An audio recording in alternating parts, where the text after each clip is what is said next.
ജ്യോതിഷ പന്തിയിലേക്ക് എല്ലാ പ്രേക്ഷകർക്കും സ്വാഗതം. ഇന്ന് വിചിന്തനം ചെയ്യുന്നത് 2025 ജൂൺ മാസ ഫലമാണ്. 1-ാം തീയതി മുതൽ 30-ാം തീയതി വരെയുള്ള ദിവസങ്ങളിലെ ഫലം. മേടം രാശിക്കാരായിരിക്കുന്ന അശ്വതി, ഭരണി, കാർത്തികയുടെ ആദ്യത്തെ പാദമടങ്ങുന്ന നക്ഷത്രക്കാരുടെ ഫലമാണ് പറയുന്നത്.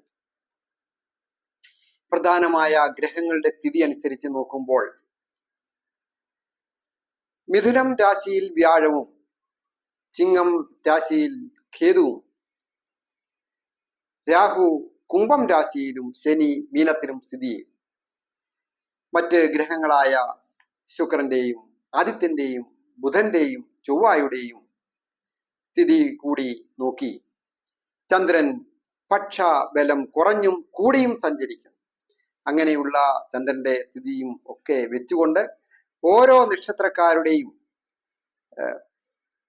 ഫലമാണ് പറയുന്നത്. അത് മേടം രാശിക്കാരായിരിക്കുന്ന അശ്വതി, ഭരണി, കാർത്തികയുടെ ആദ്യത്തെ പാദമടങ്ങുന്ന നക്ഷത്രക്കാർ, 2.25 നക്ഷത്രം. ഈ രാശിക്കാരെ സംബന്ധിക്കുന്നിടത്തോളം വളരെയധികം ശ്രദ്ധയും ക്ഷമയും വിട്ടുവീഴ്ചയും പ്രവർത്തന രംഗത്ത് ജാഗ്രതയും ഒക്കെ ആവശ്യമുള്ള ഒരു മാസമാണ്. അതായത് രാശ്യാധിപനായിരിക്കുന്ന ചൊവ്വായുടെ സ്ഥിതി വെച്ചുകൊണ്ട് നോക്കുമ്പോഴും അതുപോലെ തന്നെയാണ് ആദിത്യന്റെ സ്ഥിതി. വ്യാഴത്തിന്റെ സ്ഥിതിയും അത്ര തൃപ്തികരമല്ല.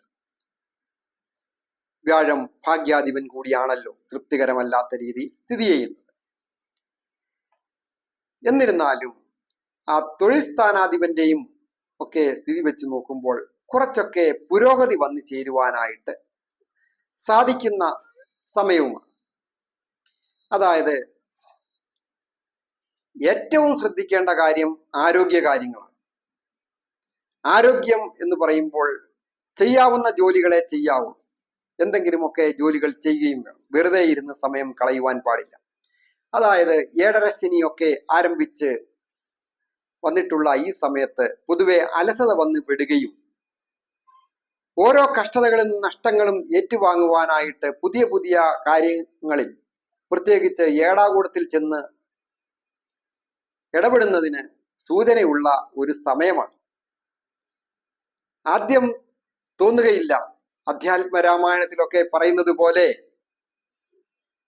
ആ മായപ്പൊന്മാനെ കണ്ട് സീതാദേവി മോഹിച്ച് വളരെയധികം ദുഃഖത്തിലേക്ക് കണ്ണീർ കൊണ്ട് കരഞ്ഞു കരഞ്ഞ് തീർത്തതുപോലെ മേടം രാശിക്കാരായിരിക്കുന്ന അശ്വതി, ഭരണി, കാർത്തികയുടെ ആദ്യത്തെ പാദമടങ്ങുന്ന നക്ഷത്രക്കാർക്ക് അതീവ ശ്രദ്ധയും ജാഗ്രതയും എല്ലാ കാര്യങ്ങൾക്കും ആവശ്യമാണ്. ദൈനംദിനം ഏർപ്പെടുന്ന ഒരു സുഹൃത്താണ് എങ്കിലും ശത്രുവാണ് എങ്കിലും പുതിയ ബിസിനസ്സുകൾ ഓഫറുകളുമായിട്ട് വരുന്നവരാണെങ്കിലും ഇപ്പോൾ ചെയ്തുകൊണ്ടിരിക്കുന്ന ജോലി രാജിവെച്ചുകൊള്ളൂ. പുതിയ ജോലി പുതിയ ഓഫറുമായിട്ട്, നല്ല നല്ല ഓഫറുകളുമായിട്ട് വരുന്നതാണെങ്കിലും, ഒരു വാഹനം വാങ്ങുന്ന കാര്യത്തിലായാലും ഭൂമി വാങ്ങുന്ന കാര്യത്തിലായാലും, ഒരു വിവാഹം ആലോചിക്കുന്ന സമയത്ത് പുരുഷന്മാർ, സ്ത്രീകളായാലും പുരുഷന്മാരായാലും വലിയ വലിയ വാഗ്ദാനങ്ങളും ഓഫറുകളുമായിട്ട് വരും. എന്നാൽ അതൊന്നും പ്രായോഗികത്തിലായി എന്ന് വരികയില്ല. അങ്ങനെയാണ് ഏഴരശനിയുടെ സ്ഥിതി സൂചിപ്പിക്കുന്നത്. ഘട്ടം ഘട്ടമായിട്ട് ഈ ശനിയുടെ കാഠിന്യത്തെക്കുറിച്ച് മനസ്സിലാകുമ്പോഴേ അത് അനുഭവിക്കുന്നവർക്കേ അറിയാൻ പറ്റുകയുള്ളൂ. കൂടെ നിൽക്കുന്നവർ പോലും സപ്പോർട്ട് ചെയ്യണമെന്നില്ല. ഫിക്സഡ് ഡിപ്പോസിറ്റുകൾ, ദീർഘകാലമായിട്ട് ജീവിക്കേണ്ട ഫിക്സഡ് ഡിപ്പോസിറ്റുകൾ ഇളക്കം വന്ന് ഇപ്പം തരാം എന്ന് പറഞ്ഞ് വാങ്ങിച്ചുകൊണ്ട് പോയിട്ട് പിന്നെ കണി കാണാൻ കിട്ടാത്ത അവസ്ഥ വരും. ദമ്പതികളായിട്ടുള്ളവർക്കും പൊതുവെ ഐശ്വര്യപൂർണമായ കാലമാണ്.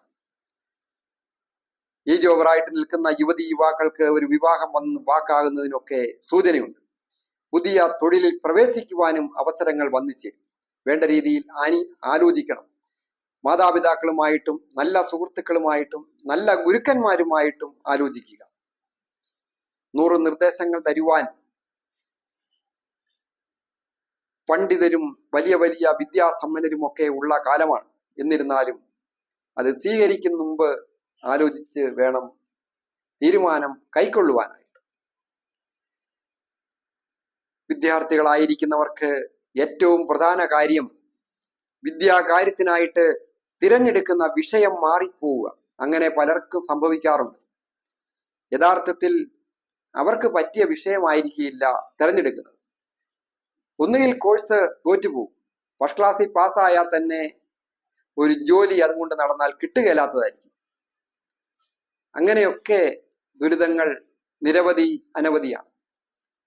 IT മേഖലകളിൽ ജോലി ചെയ്യുന്നവരായാലും, മെഡിക്കൽ രംഗത്ത് ജോലി ചെയ്യുന്നവരായാലും, ഗവൺമെന്റ് ഉദ്യോഗസ്ഥരായാലും, അതുപോലെ തന്നെ കാർഷിക രംഗത്ത് ജോലികളൊക്കെ ചെയ്യുന്നവരോ കൃഷി കാര്യങ്ങളിൽ ഏർപ്പെട്ടിരിക്കുന്നവർക്കോ, ഊഹാപോഹ കച്ചവടങ്ങളിൽ ഏർപ്പെട്ടിരിക്കുന്നവർ, ഷെയർ മാർക്കറ്റിംഗ് അല്ലെങ്കിൽ ബ്രോക്കറിംഗ് കാര്യങ്ങള്, മറ്റ് അതുപോലെയുള്ള ബിസിനസ്സുകളിലൊക്കെ ഏർപ്പെട്ടിരിക്കുന്നവരും അതീവ ശ്രദ്ധയും ജാഗ്രതയും ആവശ്യമാണ്. ദോഷങ്ങളൊക്കെ മാറുവാൻ പ്രധാനമായിട്ട് ശനിപ്രീതികരമായ കാര്യങ്ങളൊക്കെ ചെയ്യുക. അലസത വെടിഞ്ഞ് അവരവരുടെ കാര്യങ്ങൾ അവരവർ തന്നെ ചെയ്യുക. മറ്റുള്ളവരെ ഏൽപ്പിക്കാതിരിക്കുക. ക്ഷമയും വിട്ടുവീഴ്ചയും ചെയ്യുക. ശനിയാഴ്ച വ്രതം എടുക്കുന്നതൊക്കെ വളരെ നല്ലതാണ്. ദേവീക്ഷേത്ര ദർശനം നടത്തി പ്രാർത്ഥിക്കുന്നതും യഥാശക്തി ദ്രവ്യസഹിതം സമർപ്പിച്ച് പ്രാർത്ഥിക്കുന്നതും ഒക്കെ വളരെ നല്ലതാണ്. ദോഷങ്ങളൊക്കെ മാറുവാൻ, അനുഗ്രഹം കിട്ടുവാൻ വളരെ നല്ലതാണ്. പുരോഗതികൾ പ്രാപിക്കും. ഞാൻ ഹരികുമാർ, ദേവി ജ്യോതിഷാലയം, കാവുംപടി, മണർകാട്, കോട്ടയം. ഈ ചാനൽ സബ്സ്ക്രൈബ് ചെയ്തിട്ടില്ലാത്തവർ സബ്സ്ക്രൈബ് ചെയ്യുകയും ലൈക്ക് ചെയ്യുകയും ഷെയർ ചെയ്യുകയും ചെയ്ത് എന്നെ പ്രോത്സാഹിപ്പിക്കണം എന്നുകൂടി അഭ്യർത്ഥിക്കണം. അതുപോലെ തന്നെ ജ്യോതിഷ കാര്യങ്ങൾക്ക് നേരിട്ട് വരുന്നതിനും ഫോൺ വിളിച്ച് ചോദിക്കുന്നതിനും അവസരമുണ്ടായിരിക്കുന്നതാണ്. ഏത് കാര്യങ്ങളെ കുറിച്ച് സംശയം തീർക്കുവാനും അവസരമുണ്ടായിരിക്കുന്നത്. ഞാൻ ഈ പറഞ്ഞത് ഗോചര ഫലമാണ്. അതായത് ഇപ്പോൾ ഗ്രഹങ്ങൾ സഞ്ചരിക്കുന്ന സ്ഥിതി വെച്ചുകൊണ്ട് നക്ഷത്രപ്രകാരം പറഞ്ഞ ഫലമാണ്. എന്നാൽ ജാതക ഫലം നോക്കണം. എങ്കിലേ നമുക്ക് പൂർണ്ണമായി ദോഷങ്ങൾ ഉണ്ടോ, നല്ല ഭാഗ്യാവസ്ഥയുള്ള സമയമാണോ എന്നൊക്കെ അറിയുവാനായിട്ട് സാധിക്കുള്ളൂ. അതിന് അവസരമുണ്ടായിരിക്കുന്നതാണ്. എല്ലാവർക്കും നന്മ വരുവാനായിട്ട് പ്രാർത്ഥിക്കുന്നു.